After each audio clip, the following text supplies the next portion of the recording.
السلام علیکم جی، شفیق اوان سلمان عابد کے ساتھ خبر کی خبر لے کے میں ہوں اسار رانا، اور ہماری دعا ہے کہ آج کا جو آپ کا دن ہے وہ بخیر و خوبی گزرے اور اللہ تعالیٰ آپ کے آج کے دن میں اپنی برکت عطا فرمائے۔ سب سے پہلے دیکھتے ہیں کہ پاکستانی میڈیا نے کل کے دن کو کس طرح دیکھا، ایک رپورٹ آپ سے شیئر کرتے ہیں۔ عالمی میڈیا کی طرح پاکستانی اخبارات بھی طالبان کے سحر سے نہیں نکل سکے۔ تمام اخبارات کی سرخیاں افغان ایشو سے متعلق ہیں۔ روزنامہ جنگ نے طالبان کے نئے دور کے آغاز پر امتحان کا لفظ استعمال کیا ہے۔ اس کی لیڈ کے الفاظ ہیں: طالبان کا امتحان شروع، شورا کا اجلاس ختم، حکومت سازی کا آغاز، حملہ آور قوتیں سبق لیں، امریکہ سے بھی تعلقات چاہتے ہیں ترجمان طالبان۔ جبکہ روزنامہ دنیا نے روزنامہ جنگ کے برعکس افغانستان میں طالبان کی فتح کو لیڈ سٹوری میں رکھا ہے۔ افغانستان فتح کے مظاہرے، امریکہ کے علامتی جنازے، کابل ایئرپورٹ پر طالبان کا کنٹرول، طیاروں ہیلی کاپٹروں کے ساتھ تصویریں، حکومت سازی کے لیے مشاورت مکمل، جلد اعلان متوقع۔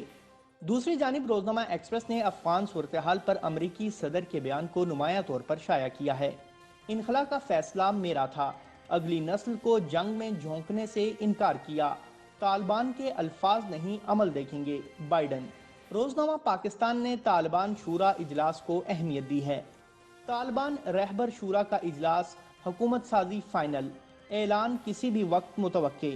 اور روزنامہ نوائے وقت میں بھی طالبان کا بیان سرخی کی زینت بنا ہے: دنیا سے اچھے تعلقات، واشنگٹن کے ساتھ بھی ورکنگ ریلیشن شپ چاہتے ہیں، امریکی شکست حملہ آوروں کے لیے سبق، طالبان۔